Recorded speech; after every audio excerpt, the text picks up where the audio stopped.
कोई शक और सवाल? आप लोग ऑपरेशन के लिए रेडी है? क्लियर है?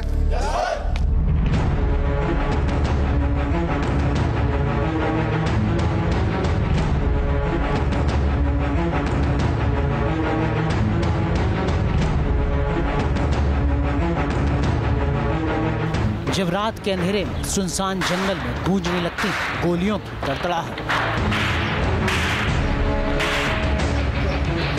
जब घाटी में छिपे दहशतगर्दों का होता है मौत से सामना,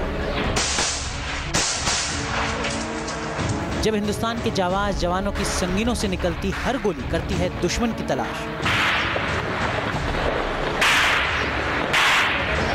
जब इंसानों की बस्ती में घुस आते हैं नापाक इरादे वाले दहशतगर्दों के जत्थे,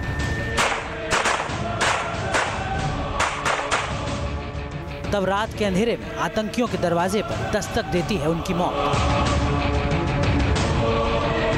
तब घर में घुसे दहशतगर्द के सीने पर दरीचे से दस्तक देती है हिंदुस्तानी जवानों की राइफल से निकली गोली। तब हिंदुस्तान की जमीन को खून से लाल करने का मंसूबा पालने वाले आतंकियों पर एक साथ टूटती कयामत। कभी नापाक हसरत लेकर पाकिस्तान से आए आतंकी धमाके की गर्द में मिल जाते हैं, कभी देश की धरती से आतंक का खात्मा कर अमन का राज लाने के लिए सुलगानी पड़ती है वो आग जिसमें जलकर भस्म होता है आतंक।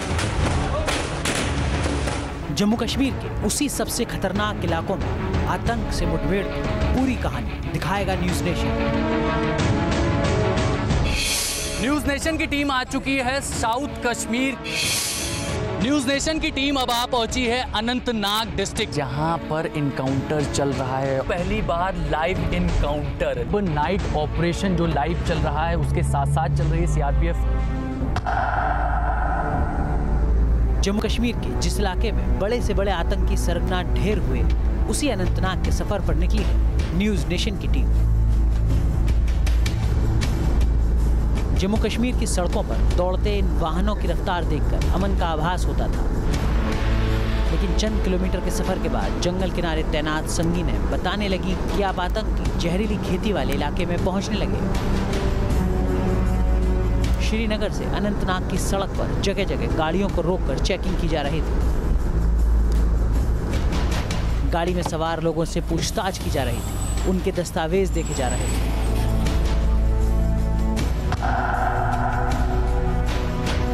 न्यूज़ नेशन की टीम आ चुकी है साउथ कश्मीर के उन इलाकों में जो कि बेहद हाइपर सेंसिटिव जोन कहा जाता है। और जैसे जैसे स्वतंत्रता दिवस आने वाला है वैसे वैसे आप देख सकते हैं कि गहन तलाशी का यहाँ पर अभियान चलाया जा रहा है। ये रास्ता जो है वो श्रीनगर से अनंतनाग की तरफ जाता है और वहीं पर जगह जगह चाहे जेएनके पुलिस और स्टेट पुलिस वो जगह जगह रास्ते में चेकिंग कर रही है। जो लोग यहाँ से गुजर रहे हैं रास्तों से उनसे आइडेंटिटी मांग रही है और बाकायदा ये जानने की कोशिश की जा रही है कि आखिर ये लोग अनंतनाग से श्रीनगर की तरफ जा रहे हैं, ये कौन हैं, गाड़ी में इनके किस तरह की चीज़ें मौजूद हैं।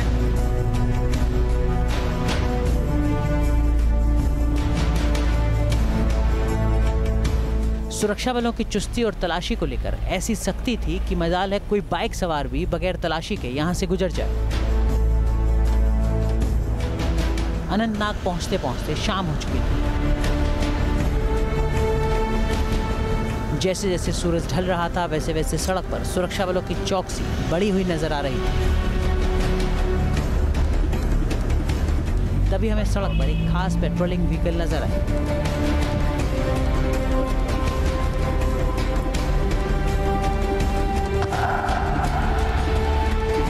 मैं NH 44 पर मौजूद हूं और इन रास्तों पर प्रोटेक्शन दी जाती है। अभी आप देखिए कि ये जो बख्तरबंद गाड़ी है इसमें बाकायदा कैमरे भी लगाए गए हैं जो कि मॉनिटर करते हैं पीछे की लोकेशन, और इस गाड़ी के आगे की तरफ भी कैमरे लगाए गए हैं। रोड ओपनिंग पार्टी जो है ये पूरे इस नेशनल हाईवे 44 को प्रोटेक्शन देती है। यहीं से कुछ दूर आगे जाने पर अनंतनाग मौजूद है और वहीं पर खन्ना बल है जहां पर अमरनाथ यात्रियों पर हमला हुआ था और उसके बाद से ही यहां पर जो सिक्योरिटी है वो ज़बरदस्त और भी बढ़ा दी गई है। हमारी टीम अनंतनाग पहुंच चुकी थी। हमें ये पता चल चुका था कि इस इलाके में सुरक्षा की सबसे अहम जिम्मेदारी सीआरपीएफ के जवान निभा रहे हैं। हम सीआरपीएफ के 90 बटालियन में पहुंचे। इस बटालियन में घुसते ही हमारी नज़र कुछ जवानों पर पड़ी जो एक टेबल पर कोई मशीन रखकर काम कर रहे थे। दरअसल में एक खास ऑपरेशन से पहले ये ड्रोन कैमरे की रिहर्सल चल रही थी।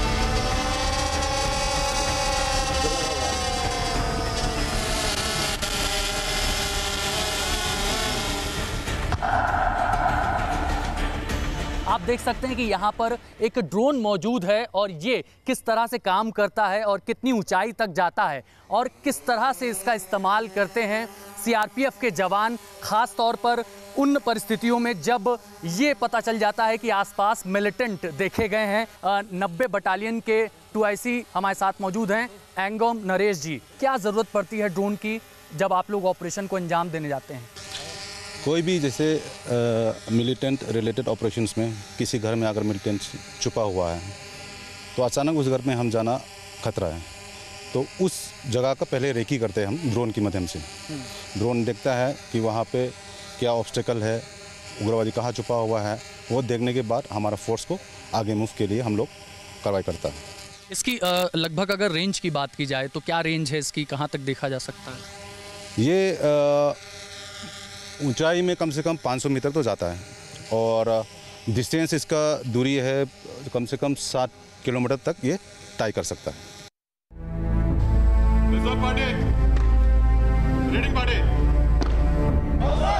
हमें पता चला कि सीआरपीएफ जवानों की एक टीम चंद मिनटों के अंदर एक बड़े ऑपरेशन पर निकलने वाली है।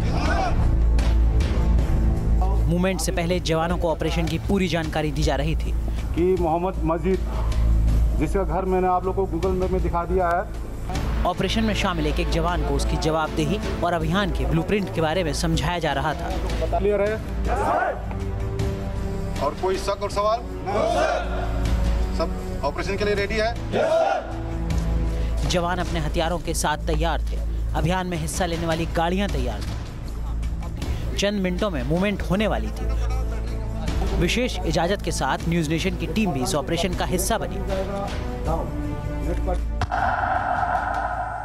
आज हम आपको दिखाएंगे कि जब भी कोई भी सूचना मिलती है इंटेलिजेंस को तो किस तरह से सीआरपीएफ के ये जवान नाइट ऑपरेशन को अंजाम देते हैं। गुजरती रात के साथ शुरू हो रहा था आतंक के खिलाफ एक नया ऑपरेशन। जवान गाड़ियों में चढ़ने लगे, काफिला निकल पड़ा।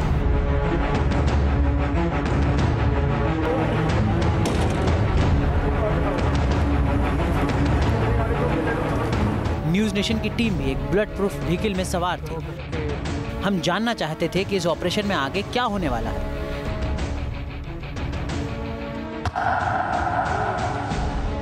न्यूज़ नेशन की टीम अब नाइट ऑपरेशन जो लाइव चल रहा है उसके साथ साथ चल रही है। सीआरपीएफ के 90 बटालियन टीम के साथ है। अरवानी वो जगह है जहां पर संदिग्ध आतंकी छुपे हो सकते हैं, ऐसी सूचना मिली है। यहां पर आप देखिए कि हम लोग अभी चल रहे हैं एक बख्तर बंद गाड़ी में। ये पूरी तरह से बुलेट प्रूफ गाड़ी है, इस पर गोलियों का कोई असर नहीं होता। इसमें बाकायदा कैमरे भी लगाए गए हैं और इस मॉनिटर के ज़रिए आप आगे बाहर की भी तस्वीरें इसमें देखी जा सकती हैं। लेकिन नाइट ऑपरेशन के दौरान जब टीमें डिप्लॉय की जाती हैं तो इस तरह से 2IC जो हैं उसको लीड करते हैं। असिस्टेंट कमांडेंट इस वक्त हमारे साथ मौजूद हैं, भारतेंदु चौहान जी। अभी क्या सूचना मिली है और हम लोग किधर जा रहे हैं? अभी मजीद नाम का एक टेररिस्ट है जिसका इन्फॉर्मेशन हमें थोड़ी देर पहले मिला था। इमीडिएट इन्फॉर्मेशन पर हमने एक्ट किया है। अभी जो night cordon and search operation शुरू में लॉन्च होगा और हम अकॉर्डिंगली वहाँ पर प्लान करेंगे ग्राउंड के हिसाब से। तो जो लोकेशन होती है उससे कितने पहले आप लोग कॉर्डन ऑफ कर लेते हैं और गांव वालों के रास्तों को भी अवॉइड करना पड़ता है? तकरीबन जब भी कोई हमारा टारगेट प्लेस होता है उससे तकरीबन 2 किलोमीटर पहले, ताकि गाड़ियों की आवाज़ ना जाए, रोशनी जो हेडलाइट्स की होती है वो ना हो और हम लोग टारगेट हाउस तक पहुँचते पहुँचते स्ट्रीमलाइंड हो जाएँ पूरी पार्टीज़, ताकि ऑपरेशन को एज़ पर ब्रीफिंग उसको अंजाम दिया जा सके। हमारा काफिला अभी चंद किलोमीटर ही चला था। मुख्य सड़क से उतरकर हम पतली सड़क पर आ चुके थे। मंजिल अभी दूर थी।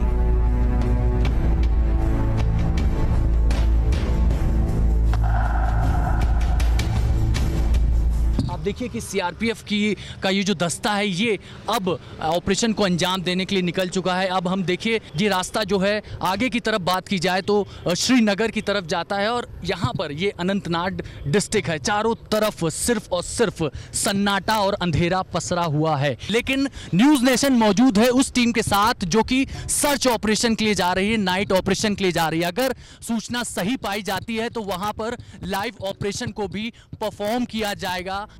सीआरपीएफ जवानों का ये काफिला चंद मिनटों के अंदर अपने मुकाम तक पहुंच चुका था। हमें 2 किलोमीटर दूर ही रुकना पड़ा। सभी वाहन यही रोक लिए गए। आगे का सफर पैदल का था।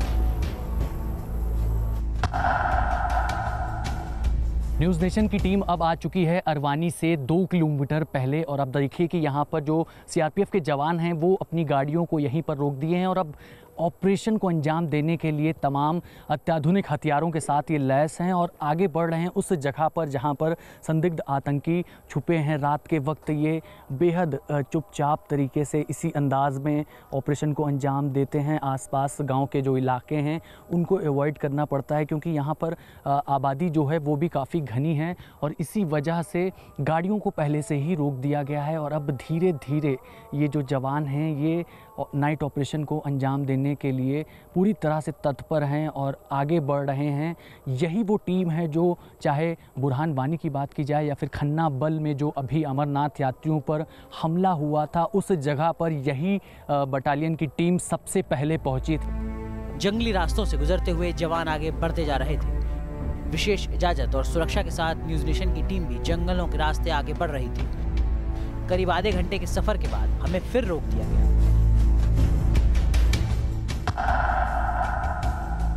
यहाँ से करीब 500 मीटर की दूरी पर ही वो बिल्डिंग है, वो जगह है जहाँ पर संदिग्ध आतंकी देखे गए हैं और यही वजह है कि आप देखिए कि मेरे पीछे जो सीआरपीएफ के जवान हैं जो कि पूरी तरह से काउंटर इंसर्जेंसी के लिए इनको तैयार किया गया है। बेहद धीरे धीरे सधे हुए कदमों से ये अब आगे की तरफ बढ़ रहे हैं। गांव के रास्ते को इनको अवॉइड करना पड़ता है क्योंकि अगर गांव के रास्तों से ये होते हुए जाएंगे तो जो लोग होते हैं वो आवाज़ कर सकते हैं और सूचना दे सकते हैं उन आतंकियों को जो कि उनके घर में या उनके आसपास के घरों में छुपे होते हैं। तो यही वजह है कि आप देखिए कि ये जंगलों से बेहद भीषण घना जंगल है, वहाँ से ये सीआरपीएफ के जवान आगे की तरफ बढ़ रहे हैं। यहाँ पर इस कंपनी को जो लीड कर रहे हैं असिस्टेंट कमांडेंट भारतेंदु चौहान जी से हम बात करते हैं। रात के वक्त जब आप लोग ऑपरेशन करते हैं, ख़ास तौर पर जब इतना हाइपर सेंसिटिव इलाका होता है, किस तरह की सावधानी आप लोग बरतते हैं?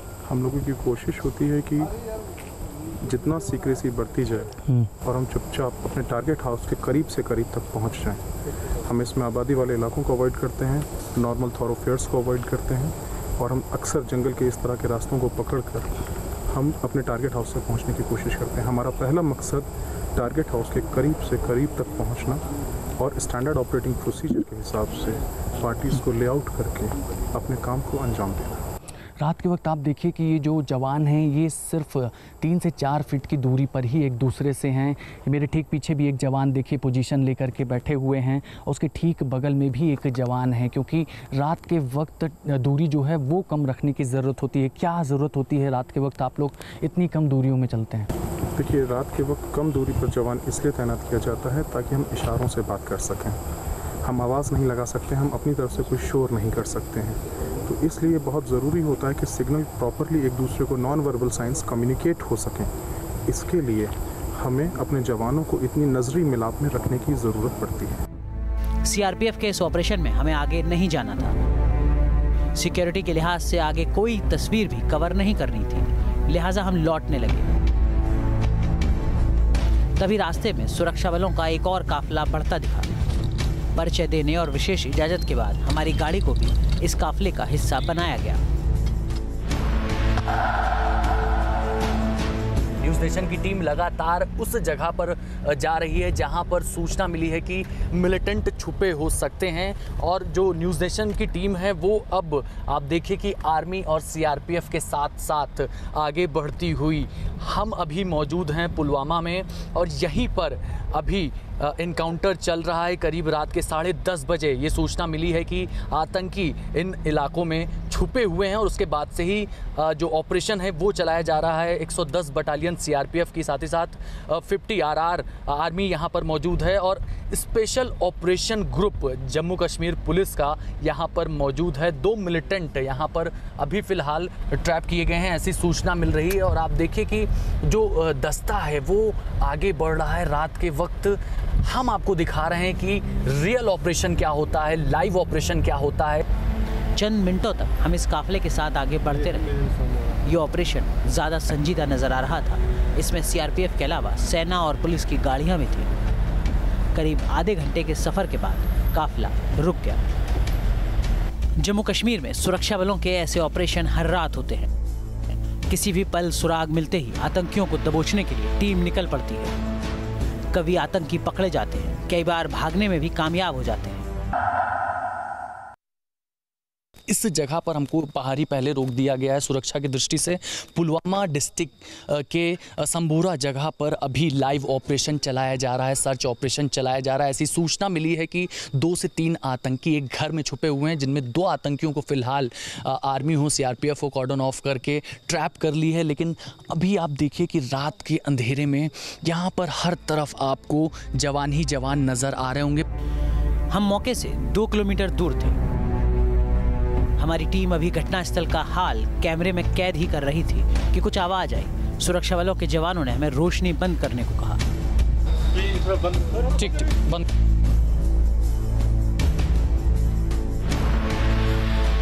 सुरक्षा के लिहाज से सावधानी बेहद जरूरी थी और हमारी वहां मौजूदगी गैर जरूरी। हम वापस सीआरपीएफ के कैंप में पहुंच चुके थे। रात करीब आधी गुजर चुकी थी, लेकिन जवानों की एक टीम ऑपरेशन से लौटकर कैंटीन में खाना खा रही थी। एक तरफ जवान खाना पीना कर रहे थे तो कुछ जवान अपनी ड्यूटी और दिन भर की थकान मिटाने के लिए गीत संगीत की धुनों पर थिरक रहे थे। फिल्मी गीत पर जवान की मस्ती देखकर कोई सोच भी नहीं सकता था कि दिन भर आतंक के सिर पर मौत का साया बनकर रहने वाले ये जवान फुर्सत के चंद पलों में खुद को तरोताजा कर अगले मिशन के लिए तैयार कर लेते हैं।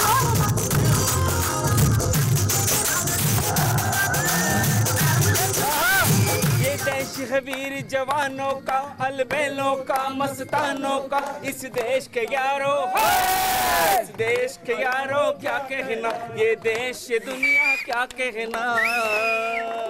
ये देश है वीर जवानों का, मस्तानों का, इस देश का यारो। आप देखिए कि ये बड़ी सी स्क्रीन है और इसके जरिए एंटरटेनमेंट का जो ये दौर है ये जारी है। कई घंटे ऑपरेशन करने के बाद अपनी थकान मिटाने के लिए कुछ इसी अंदाज में ये जवान गाते हैं, गुनगुनाते हैं और नाचते हैं। साथ ही साथ वक्त पड़ने पर हर वक्त मुस्तैद रहते हैं, हमारी रक्षा करते हैं, सरहद की रक्षा करते हैं, हम भारतीयों की रक्षा करते हैं।